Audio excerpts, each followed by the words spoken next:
There's new regulations that may be coming to the Canadian real estate industry, and that's potentially game-changing. The buyer's agent role may be eliminated. Stay tuned in this episode. Let's talk about it. Look, I get it. The Toronto real estate market is confusing. Whether you're a new or experienced investor or just looking for a home to raise your family in, join us at Broadview Table Talks as we sit around the table with my friends and talk about the real estate and the ever-changing market in Toronto. If you've ever bought a home, chances are you probably use a buyer's agent or real estate agent to help you out through the transaction, right? There are several reasons why you'd want to use one. Not everybody uses one. Some people do it themselves and they go direct to the listing agent or the seller directly. But for the most part, the majority of people do have buyer's agents. There's several reasons why. I mean, just today, in today's market, there's 20,000 active listings in the Greater Toronto area. And, generally there's anywhere in a hot market, 5,000-6,000 maybe, on average maybe about 10,000, and we are in a slower market with more inventory piling up, so we're talking about close to 20,000 active listings. I understand if you're buying something, you probably have a set criteria of what you're looking for, and maybe your range isn't so wide. Maybe it's a little more narrow. There's only a handful of homes that meet your criteria, and you know the market inside out. But for the most part, maybe you don't know where you're going, and you need the help of a real estate agent. Then they're going to help you through surfing through 20,000 new listings. I mean, that's a lot to go through, especially if you're buying something that, say you're buying a condo, for example. As you can imagine, there's a lot of them in different areas and all that. Not only are they helping you navigate through what's currently existing, there might be something that's off market that you're looking to buy that you don't have access to or you don't know about, but a realtor on your side might have a connection or a network to another real estate agent that has something coming soon or exclusive or off market. That's one advantage of using a buyer's agent.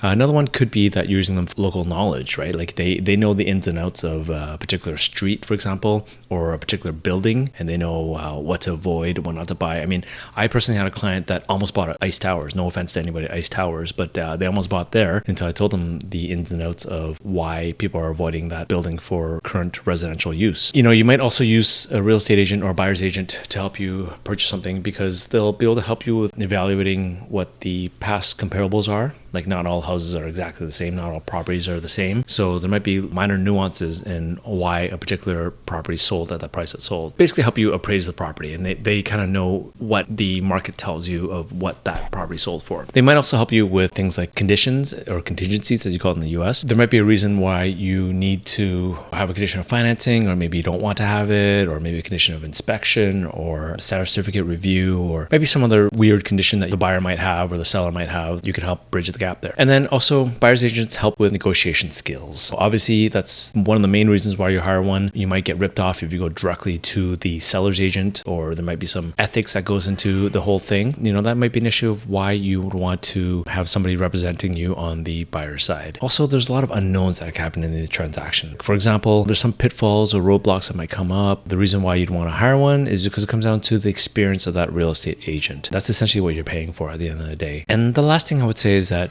oftentimes the buyer's agent fee is free to you as a buyer. Now, it actually isn't free because it gets rolled into the price. And here's a topic of discussion for today. In the traditional sense, if you're using a real estate agent, their fee gets paid for by the seller, and that gets baked into the price, so it rolls into the mortgage. You may not notice it. But what if that went away and buyers were no longer allowed to be compensated by the seller? Say the seller doesn't offer a cooperating commission, the buyer's agent has to ask for that commission from the client, namely you as a buyer. Would you be willing to pay for that upfront cash? Now, I know it's a large amount because of the large transaction prices of what typically transacts. Prices are pretty high, and that's a huge chunk of change in considering that most people are already struggling to come up with a down payment. They're coming up with the closing costs like land transfer taxes and things like that. Now on top of that, you might have to pay a lender fee or a mortgage broker fee, and then you have to pay a real estate broker fee. I mean, it's a pretty big amount. So either that amount's going to have to shrink, or buyers aren't just going to use buyer's agents anymore, and they're not going to get the benefits of what I just mentioned. The reason why this is an area of concern is because there's actually a class action lawsuit that's been initiated, and it actually just got passed yesterday to be allowed to be heard in the federal courts. Now, normally that wouldn't be a concern. It'd just be like another reason why real estate agents,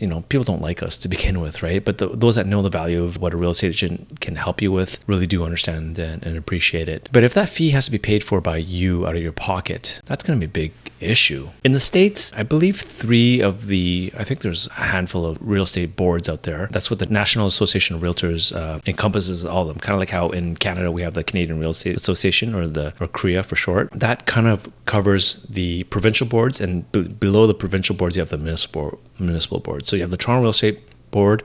Above that, you have the Ontario Real Estate Association, Real Estate Council of Ontario, I should say. That's what it's governed by. And then on top of that, you have the Canadian Real Estate Association. So there's somebody right now initiating a lawsuit against the Toronto Real Estate Board and also some of the large, they're like the brokerage brands. And in the States, some of the boards have actually given up because they're saying that why should the seller have to pay for the buyer's agent commission? If you're on the selling side, that's not your client. That's not your responsibility. And in fact, it's almost anti-competitive to have to be forced to pay a buyer's agent commission. Some of the arguments, on the other hand, I would say is that the sellers don't have a sale unless you have a buyer. And without inducing that buyer to come through with their representation, because most buyers want to be represented by a broker and they're not going to get paid accordingly, then you offer that commission out there. And in fact, paying for that commission furthers the trade such that the seller gets their desired outcome. In other words, they get the final result, that they get the property sold. So they get all the equity, and the price of that is the brokerage fee that you have to pay to get that.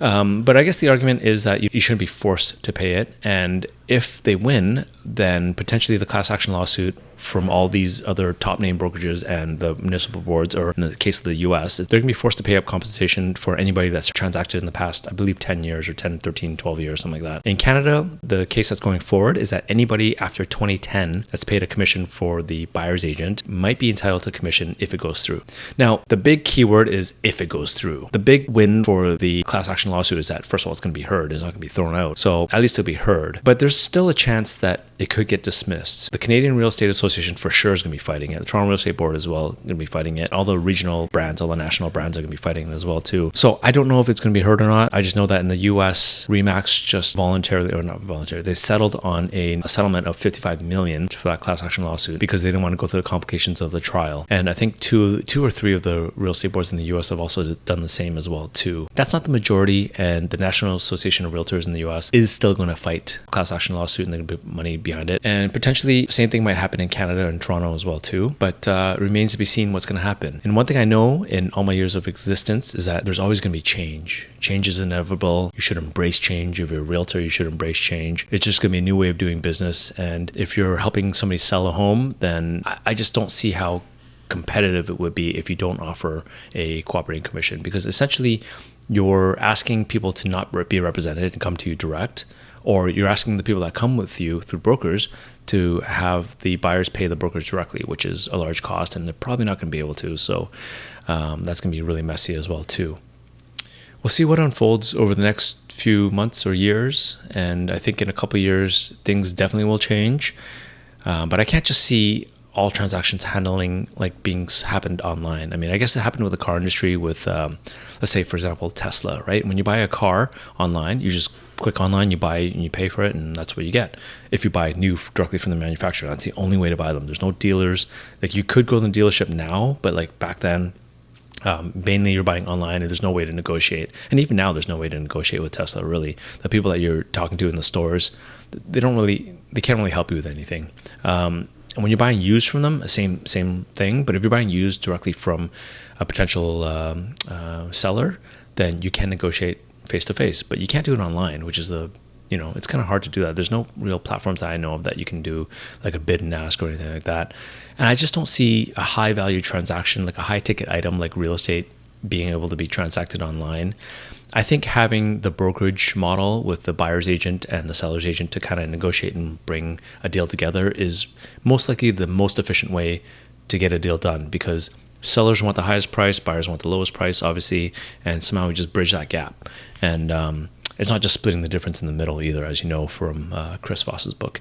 But also, like, ultimately, having the brokerage route is the efficient way. If you eliminate one party, we're going to become kind of like Hong Kong or London, UK, that is, the way of doing business without buyer's agents. And essentially, the person who has a listing is the person who sells it, is the person who shows it, is the person who makes the deal happen. And you only have one party representation. So in a sense, I think we're going back into time where you don't have dual party representation anymore if this passes.